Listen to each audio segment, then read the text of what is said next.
മനുഷ്യനെ മാറ്റുവാൻ കഴിയുന്ന ഒരു സന്ദേശം ഉലകത്തിലുണ്ടെങ്കിൽ അത് സുവിശേഷമാണ്, അത് യേശുക്രിസ്തുവാണ്. സുവിശേഷം കേട്ടിട്ട് ആരും മദ്യപാനിയായി മാറിയ ഒരു ചരിത്രം ലോകത്തിലില്ല.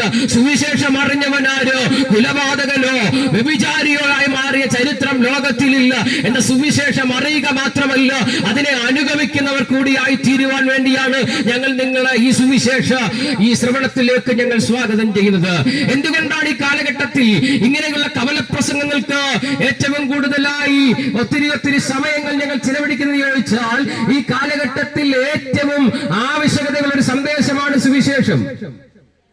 പ്രിയരെ, ലോകമെന്ന് ആഗ്രഹിക്കുന്ന ഏറ്റവും വലിയ പ്രാധാന്യമുള്ള ഒരു സംഭവമുണ്ട്. അതെന്ത് എന്ന് ചോദിച്ചാൽ, പണമാണോ എന്ന് ചോദിച്ചാൽ പണമുള്ളവൻ പറയും പണമൊന്നും വലിയ കാര്യമൊന്നുമല്ല.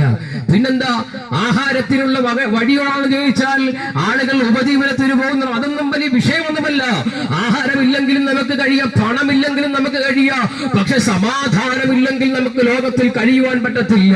ഉണ്ണുവാനും ഉടുക്കുവാനും ഒക്കെ ഉണ്ടെങ്കിലും സമാധാനത്തോടെ ഉറങ്ങുവാൻ കഴിയുന്നില്ലെങ്കിൽ, സമാധാനത്തോടു കൂടെ ഭവനത്തിൽ ജീവിക്കുവാൻ കഴിയുന്നില്ലെങ്കിൽ അതിൽ ഫലം നിർഭാഗ്യവന്മാർ മറ്റാരുമില്ലെന്ന് ഈ മനുഷ്യ സമൂഹം നമ്മളോട് ഉറക്കം പ്രഖ്യാപിക്കുമ്പോൾ, എങ്ങനെ സമാധാനം ലോകത്തിൽ നഷ്ടമായെന്ന്, ആ സമാധാനം എങ്ങനെ മടക്കി ലഭിക്കുമെന്ന് നിങ്ങളോട് വേഗത്തിൽ പറഞ്ഞ് ഞങ്ങൾ ഈ ചെറുലഘ പ്രഭാഷണങ്ങളുടെ